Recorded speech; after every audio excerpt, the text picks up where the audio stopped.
అన్నవరం సత్యదేవుని ఆలయంలో నెయ్యి వినియోగంపై దేవాదాయ శాఖ తాత్కాలిక నిర్ణయం తీసుకుంది. పాత టెండర్ పూర్తి కావడంతో ప్రభుత్వానికి నివేదిక పంపింది దేవస్థానం. అలాగే ప్రస్తుతానికి ఎలాంటి ఇబ్బందులు లేకుండా ఏర్పాట్లు చేసింది. అన్నవరం ఆలయానికి గత సీజన్లో రైతు డైరీ నుంచి నెయ్యి సరఫరా జరిగింది. గత నెల 30తో ఆ కాంట్రాక్ట్ ముగిసింది. ఈ నెల 1 నుంచి ఈ ప్రొక్యూర్మెంట్ టెండర్ ద్వారా తిరుపతికి చెందిన L1 సంస్థ కాంట్రాక్ట్ దక్కించుకుంది.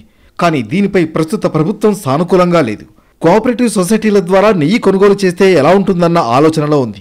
దానికి తగ్గట్లుగా సాధ్యాసాధ్యాలను పరిశీలించాలని అధికారులను ఆదేశించింది. అన్నవరం ప్రసాదం ఎంతో ఫేమస్.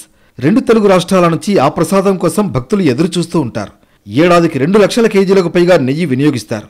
ప్రస్తుతం నెయ్యి నిల్వలు మరో 4 రోజులు మాత్రమే వస్తాయని దేవస్థానం సిబ్బంది చెబుతున్నారు. ఈలోపు దేవాదాయ శాఖ శాశ్వత ప్రాతిపదికన నిర్ణయం తీసుకోవాల్సి ఉంటుంది. ప్రస్తుతానికి తాత్కాలికంగా 15 రోజుల పాటు విజయ డైరీ నుంచి నెయ్యి కొనుగోలు చేయాలని అధికారులు నిర్ణయించారు. ఆ తర్వాత ఉన్న వెసులుబాటు, అవసరాలను బట్టి డెసిషన్ తీసుకునే ఛాన్స్ ఉంది. కేజీ 484 రూపాయలకు టెండర్ దక్కించుకున్న సంస్థ సరిపడా నెయ్యిని సరఫరా చేయడానికి సిద్ధంగా ఉంది. కానీ తిరుపతి లడ్డూ ఎపిసోడ్తో ప్రభుత్వం ఆచితూచి వ్యవహరిస్తోంది. అన్ని ఆలయాల్లో ఒక పాలసీ ప్రకారం నడిచేలా పకడ్బందీగా చర్యలు చేపడుతోంది. దానికి తగ్గట్లుగా నెయ్యి కొనుగోలుపై నిర్ణయం తీసుకుంటుంది.